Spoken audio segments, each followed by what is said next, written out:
Hello? I always think about when I was a kid, and it would be a fall day. I grew up in Minnesota, so we had a lot of leaves that fell down. And you would make a big pile of them and put them on the wind-protected side of the house. And then the sun would be just beating down, picture you'd have a pair of jeans on and a sweater, and you'd lay in that pile of leaves. Can you just feel that? The sun coming down on you, and you're just, that could happen. Didn't happen to me, but it could happen. But it was just always so lovely, and right now, the leaves and everything around here, the campus is so pretty, as well as all are you. And I know those of you at home are just as pretty too. And I thank you very much for inviting us into your home this morning through the technology of live streaming. So my name is Reverend Dusty because I know there are a few new people here this morning that are visiting us for the very first time. I welcome you. Let's all welcome them. We are a part of a larger organization called Centers for Spiritual Living. We are one of their members, if you will, of which there are about 650, 700 across the country, across the world, actually. And we teach and practice the teachings of Ernest Holmes through his work called The Science of Mind. And we believe that there is one God, and that God is not off on some cloud somewhere doling out punishments and rewards, but actually a presence within us and surrounding us that is benevolent, that is eternal, that is everywhere at all times, and that truly created each of us out of itself, and that loves us and supports us, sustains us, fuels us, guides us, guards us. And that we come together quite often during the week, Sundays, Wednesdays for services, other days for classes and workshops, and times to come together and just to play with each other, to support each other on our spiritual path. And so we are very, very glad that you have joined us today. Thank you. The reading for today is by Khalil Gibran. He says, "Always you have been told that work is a curse and labor a misfortune. But I say to you that when you fulfill a part of earth's furthest dream assigned to you when that dream was born, the work you do fulfills this. And in keeping yourself with labor, you are in truth loving life.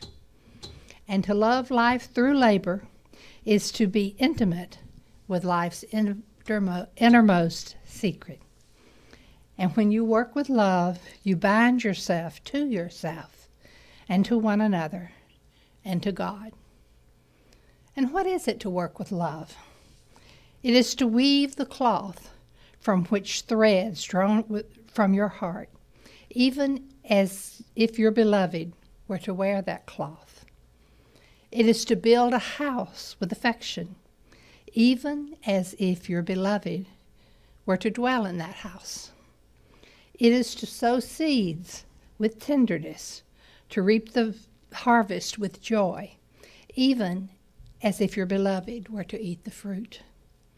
It is to charge all things you fashion with a breath of your own spirit. Love, work is love made visible. A Thanksgiving feast for the soul. How can I even begin to top that? So I won't even try. I'll just simply say we are so blessed this morning by the presence of Reverend Andy Ross. Wow. Reverend Andy Ross. That guy right there. He brings with him a depth of consciousness, a boundless love of God, a huge vault of wisdom and an outrageous delivery of it.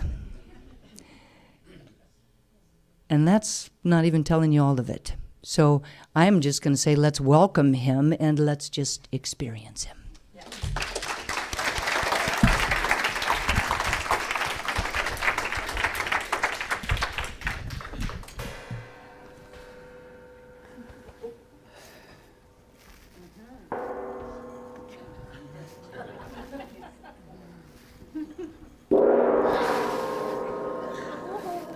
Woo! I like the sound. Be in the middle? Well, yes, Empress of the Universe. My wife rarely comes to these, but I guess I don't need her. Because I have someone to tell me to stay. That's cool. That's cool. I need to be told. I need to have limitations. I need to have chains so I can break them. You know, thinking is like my favorite thing to do. I could think endlessly. Sometimes I get lost in thought and I ignore everything around me, children, wife, responsibility. But of all the things I like to think about, of all the things and ideas I want to give myself to, of all the wondrous, beautiful things that can occupy my mind, this is my least favorite. I don't like to think about money. I don't like to talk about money. According to my mother-in-law, I don't like to make it. So when I was asked to talk about money today, I thought, well, this is not what I want to do. This is what I need to do. This is what I have to do. Earlier, Dusty said something about a divine appointment. And I thought, yes, of all the things I have to talk about today, of all the things that I need to hear, that I think we need to hear and discuss, money seems to be the one burning in me. So as soon as I set out to do some thinking, I sat at my desk, opened up the window, the cat's walking by, I lit a candle, and I wrote down, money is God in action. And immediately, this image comes to me. This image that has stayed with me all week. This image that I can't seem to get rid of. Because I didn't want to talk about the image. Usually, you know, when I think about these ideas, I get a flood of images. They just like pour out, and all I have to do is find the one I want to talk about. What do I want to talk about this week? What's driving me? What's pulling me? What do I need to express? What has to be done? But this week, it was one image. And I waited and waited for other images to come. Last night at 8 o'clock, I still don't want to talk about this. Last night at 8 o'clock, I'm like, let's start fresh. Blank piece of paper. I'm not even going to use the computer. Maybe the computer's the problem. I'll start with a blank piece of paper. And guess what came out of the paper? The image. This image keeps following me. And it's an image that has to do with money.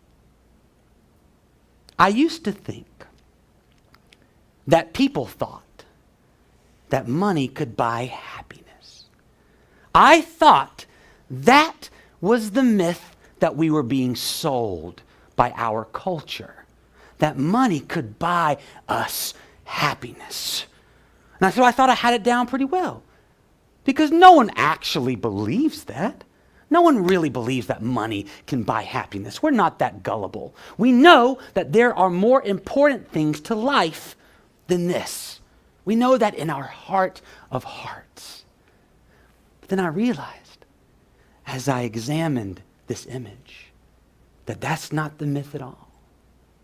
That's not the story that money is telling us. Money's not telling you that it can buy you happiness. It knows you're smarter than that. It's telling you that it can provide a foundation for your life. It's telling you that it can help you meet certain needs and that your entire life can be supported by those needs and that will make happiness possible. That's the story. The story is all you have to do is make enough and everything else will follow. This was the image. It was a pyramid. And it wasn't just any pyramid. It was a pyramid of needs. Do you have needs? Yeah. No? Am I the only one? You have needs, right? Say it! Yes! Yes! There you go. You have needs. In fact, you have 3 types of needs. You have physical needs. The bottom of the pyramid, the base, the foundation. You have a physical body. You have physical needs. This body needs things, doesn't it? Yeah, it does. In the middle of the pyramid, at the heart, at the center, you have emotional and mental needs. There are things that your emotions and mental state require for you to live a fulfilled existence. And at the very top of this pyramid, pointing to the tippy top, you have one spiritual need. And that's the image. That's the model we are being sold. That's the model for the good life. All you have to do is follow this model and it'll lead you right to God. It's beautiful. Let's talk about it. I've been thinking about it all week. It's your turn.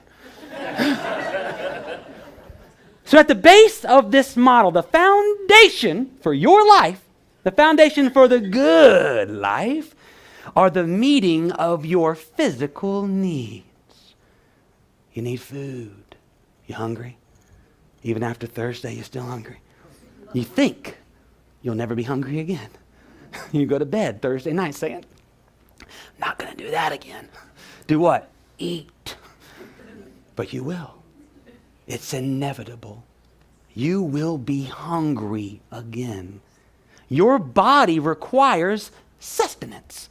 Your body requires food every single day. You need to fill this need. So what do? You get a job. You make some money. And you can exchange that money for food. The more you work, the more money you have, the more food you have. And now you can meet this physical need. I go to school. I get a good job, a job that's going to pay me. So I make some money, get some food, bam, foundation set. But food's not our only physical need. We have the need for clothing. Not just stylish clothing, not just cool clothing, not just fun clothing, warm clothing. You know where we're from? North Carolina? No! We're from Africa, where it's hot. We developed most of our bodily features in an environment that is hot. That's why we ain't got no fur. Because we didn't need it at the time, but then we started to develop a thing called culture. I had a cultural anthropology professor who said this. He said, if you think this is where you're from, go out in January. Take off all your clothes. And we all said, what? I'm going to go. Go outside, take off all your clothes, and spend the night. And see if you make it. No, we're not from here. We migrated here. And what helped us do it? Clothes. So that's another physical need. We need clothes. So what do? I work. Maybe I make a few sacrifices. I get a better job to provide myself with more clothing. Because that's what I do, right? I mean, that's what money is, the great mediator. I invented that. Trademark. Money is the great mediator, so I work hard. Maybe I make a few sacrifices, and I get a good job so I can provide myself with clothing. But I also need our third physical need in this foundation for the good life. I need shelter, because the environment's not always kind to me. It rains, it pours, it's cold, it's warm, it's hot. Leaves fall, leaves grow, leaves fall, leaves grow. And we need to shelter ourselves from it. It helps us to survive. So now I need to buy a house. Houses are cheap, right? No. So I get a better job. I make a few more sacrifices. I wanted to do this, but that's not really paying. I'm going to study religion in school. And my mom says, yeah, that's a good idea. I study philosophy. I'll become a minister because they make the big bucks. No, I'll make a few sacrifices, make some more money, put it in the pile, and I'll get a home. Ooh, foundation of the good life. As long as I have this stuff that money can provide, I can support my entire existence. And I can move on to the middle part, my emotional needs, which are based in this model on our physical needs. So what are our emotional needs? What do we need? We need stability. Did you know that we have an emotional drive for stability? We want what we had tomorrow, what we have today, and what we have tomorrow to be consistent, maybe even better. Market research says. So, what do I do? How do I feel stable? How do I know what I had yesterday, what I have today, I will have tomorrow? Well, I make some more of that money. I'll get a better job. I'll make few more sacrifices. I might not see my family as much, but now I'm going to provide for them because I love them. I want to take care of them. I don't want to feel stable. I want to feel stable about everything. I want to exist forever, and I want them to exist forever too. I need more of the base. More food, more clothing, more shelter, more money to get more of that stuff. So, wait, which was the stuff? The stuff was over here. I need more of this stuff so I feel stable. I need more and more, so I make a few more sacrifices. Maybe I get more food. Maybe I buy a refrigerator for the food, have a pantry full. I have like one of those weird bomb shelters people have. It's all stocked with stuff. Also, I can feel stable so that the food I had yesterday, the food I have today, I will have again tomorrow, and all my loved ones will too. Oh, this is great. More job, more money, more stability, better life. But now that I'm feeling stable, I can meet my next emotional need. Happiness. Did you know we all want to be happy? Yes, we do. We all want to be happy. We want to know that life is good. We want to know that life is beneficial. Well, how do we know that life is beneficial? How do we know that life is good? Well, we got the stuff. That's why life is good, because I'm going to be fed. I'm fed yesterday, I'm fed today, I'm fed tomorrow. I have a home, but I want a bigger home. Because if my happiness and my stability is dependent upon the foundation of my physical needs being met, I need to make that foundation bigger. I need a bigger home, more rooms. Maybe I can buy my daughter a home if I make the sacrifices and get that better job. Maybe I can help her to get a good job, to get her a bigger home. And doesn't this feel good? Not just warm clothing, cool clothing. Clothing that gives me a sense of identity. Clothing that feeds my top emotional need, and that's the need for meaning. I want to know that my life means something. I want to know that all of this has a point to it. But according to this model, all I have to do is build the foundation bigger. As long as I have more stuff, more food, more clothing, more shelter, more sacrifices to get a better job, to have a bigger home and more clothing, I'll feel stable, I'll be happy, and I'll find some meaning. What's the meaning of it all? To get more stuff! So I'm going to go do it. I'm going to make more sacrifices. I'm going to get a promotion. I don't want a promotion, but I'm going to get it. I'm going to get some more money. And I'm going to get some more stuff. And somehow I'll make it to the top. All the way to the top. Because this model is pointing to the top, right? It's pointing to our spiritual need. It says that as long as I build this foundation, as long as I can make it a few more years to retirement, I can get stability, happiness, meaning, and God. I will make it to God because that's our primary drive. It's for connection. It's to connect with everyone and everything. And all I have to do is contribute my entire existence to building this model, and somehow I will make it to God. No wonder you're all exhausted. Woo! No wonder we're all exhausted. Because this is the model we've been following. And it's all based on the foundation of having stuff. And we've made it to God. Yay, we've made it to God. But what is God in this model? In this model, God is money. Because it's not where you're going, it's where you start that defines your life. So if everything is sacrificed for the base, if everything is sacrificed for the foundation, the place you get to is going to be the place you started. And no wonder we worship money. No wonder we worship money. So does the model work? It doesn't? No. Blowing my mind. Does the model work? No! Why do you think everyone's so crazy? The reason the model doesn't work is because in this model, each level of your life is dependent on the level beneath it. God is dependent on meaning. Meaning is dependent on happiness. Happiness is dependent on stability. Stability is dependent on how much crap you have. But I am here to tell you a not-so-secret. There is no amount of stuff that's going to fulfill your higher needs.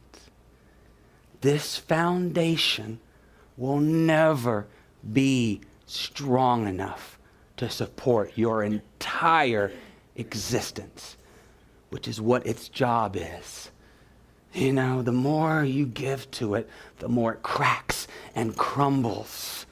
There's a reason we have this stereotype of the midlife crisis. Because you get to midlife and you realize you've served this thing so long, yet you don't really feel stable.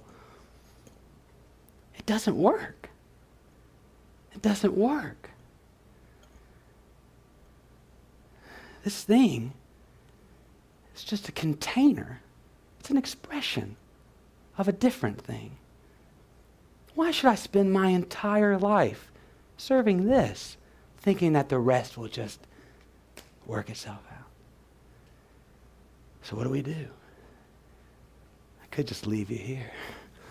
Let you walk out the door. Wow, that was uplifting. Where are you going? To my pointless job. To suffer and slave away in my cubicle. Wow. I'm just going to sit here and cry. But no, there's a bright side to it. There's a bright side. The model works. Everything you need is right there. You do have physical needs that need to be met. Surprise! You got to eat. You got to clothe yourself. You need a home to take care of your family. You do have emotional needs that need to be met. You do need stability, happiness, and meaning. And by golly, you need a connection to God. It works. It's just backwards. It's just backwards. What if the foundation of your life was the foundation of your life? What if everything began with connection? What if all the sacrifices you made and make for connection? You see, you are a mere expression of the eternal. Not a mere, a magical. You are a miracle of life. You are God pouring itself forth into life. You are grounded in the eternal. That which made the universe, the sun, the stars, the expansion and contraction of all that is at the center of your life. Right there, waiting for you to pay attention to it. So what if that was your primary goal? Paul Tillich, German theologian, love him. He said that faith is ultimate concern. What are you ultimately concerned about? And what happens when you plant that seed? What happens when everything begins with God? Well, then meaning stems from your connection. What's the meaning of my life? I am an expression of God. That's what my life means. I woke up to meaning. I walk with meaning. I talk with meaning. I think with meaning. I give with meaning. I work with meaning. Because my meaning is derived from something that does not change, something that was yesterday, something that was today, something that is going to be forever. And where do I derive my happiness from? Well, I'm happy. Life is not always pleasant. Life is sometimes rough and difficult, and I cry and I suffer, but life is good because it's an expression of God. And everything I experience is an expression of that one thing. And where does my stability come from? The one thing that doesn't change. We want to be grounded in the one thing that doesn't change. What is the one thing that doesn't change? It's God. You were God yesterday, you're God today, you'll be God tomorrow. That will never change past the frailty of your body. Past the things that change. This foundation that we're taught to build our life on is constantly changing. But the God principle in you does not. No matter what. Ground your stability in that and then give to your work. God. Food, clothing, and shelter. Yes, work for it. Work hard for that. But become God in action. You know why money has no meaning? Because money has no meaning. It's hollow. It's paper. It's numbers. It has nothing. It's hollow, but we can make it hallowed. We can make money beautiful if we start in a different place. If we start from where we are, if we start from that God principle, then meaning, happiness, stability flow out from us, and you take it to your cubicle. God's here. God's on a conference call. God's got a lunch date. God's making some money, and that's cool. God has a home. God has clothing. God feeds itself. But it all stems from that place, that connection, and guess how you find it? I can't tell you. The bane of the ministerial what? The bane of the ministerial existence is that no one can tell you where to find God because you've already found it. When you walk in nature, when you sing, when you speak, when you hug your loved one, when you gather around the Thanksgiving table. You've already found God in the corners of your life. That has to come first. And you want it to come first, but you sacrifice it because you think the model works.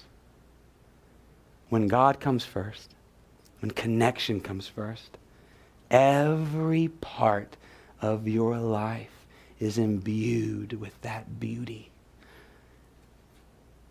God is walking, God is talking, God is working. Make that your priority. Start there. You're already there. The foundation of your life is the foundation of your life. The model works. It's just backwards. Begin where you are in those places you find that connection. I didn't really want to talk about this today. I tried so hard all week not to. But I had to talk about it. And I thank you for listening. Thank you.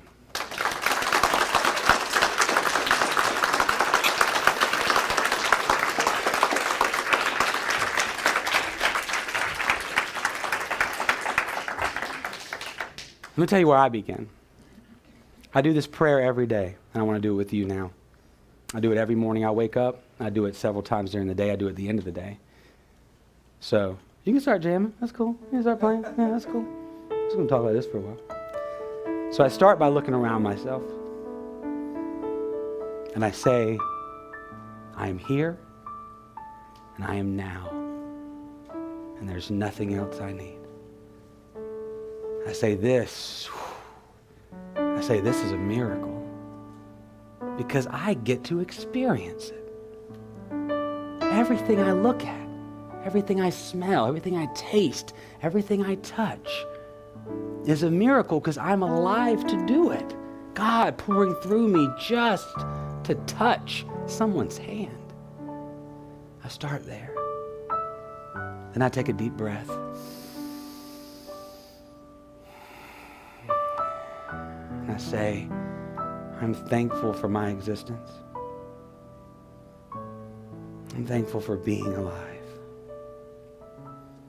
I'm thankful for the opportunity to give myself to others, to share what I have, which is you moving through me.